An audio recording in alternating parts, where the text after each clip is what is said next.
Good morning mga idol. So what's up? Balik na naman tayo dito sa ating channel, PL Mix Vlog Palawan. Ayan guys, for today's video, mag-iihaw tayo ng isda. Pero maliliit na isda lang ito, yung tinatawag sa amin na lupoy. Yung tinatawag sa amin na lupoy. Ayan guys, lupoy. So samahan nyo ako. Matatakam kayo dito. Sobrang masarap yung isda ito, mataba kahit maliliit lang. So ayan guys. So ayan guys, ito na, nakasalang na tayo ng ating lupoy. Ito yung tinatawag na lupoy. So ayan guys, dito marami sa amin dito sa area ng dagat namin dito sa tinatawag na Malampaya Inner Sound. So ayan yung maraming nagbe-breeding na ganitong isda. So pag season nila guys, sobrang daming ito yan guys. Yan. Sarap yan guys.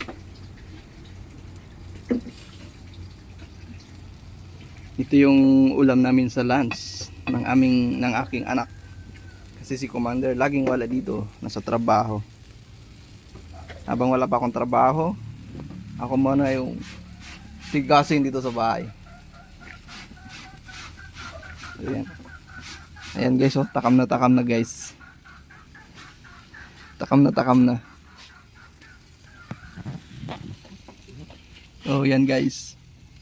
Sarap yan guys, sarap.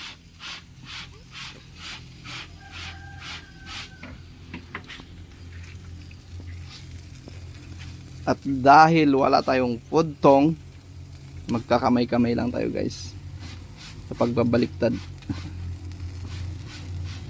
Baliktarin natin yan mamaya. Ito yung kagandahan guys pag meron tayong kalan na di kahoy. Pagdating sa mga ihawan, walang problema.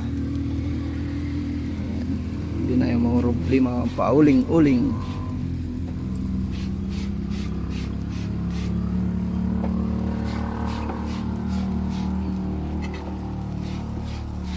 Ayan guys, magpapaypay ka lang, ganyan.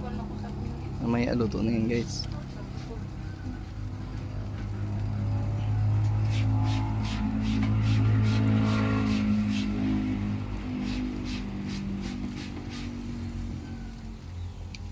Uy, parang napalakas guys yung ating paypay.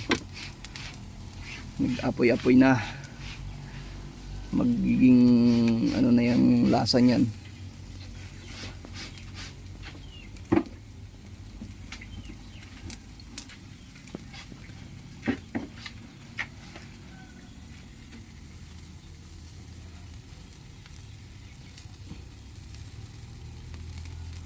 Ayan guys, binabaliktad natin. Kamay-kamay lang, wala tayong food tong.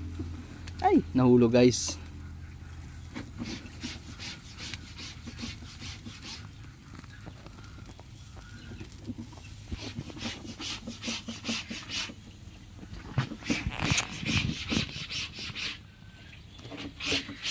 Guys, tinawag ko sa anak ko yung camera ko. Nahuhulog, hindi natin makakuha ng maayos guys.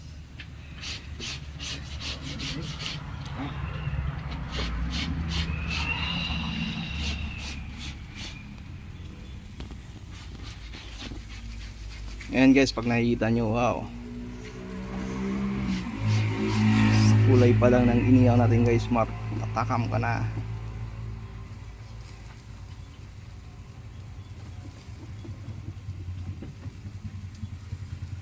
Kulang sa gatong. Hindi na kailangan gatungan yan. Kasi baga lang magpapaluto yan. Pag pinapuyan mo yan, luto ang ibabaw. Sunog yung ibabaw. Hilaw sa loob. Kailangan ano lang. So yan guys, luto na yung ating inihaw na lupoy. So yan guys, oh, sarap. Ay. At tapos kakain na kami.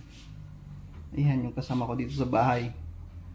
Sarap ito guys. Tapos ito yung sa usawan namin. Konti na lang suka eh. Hindi pa na dumadating yung order namin guys.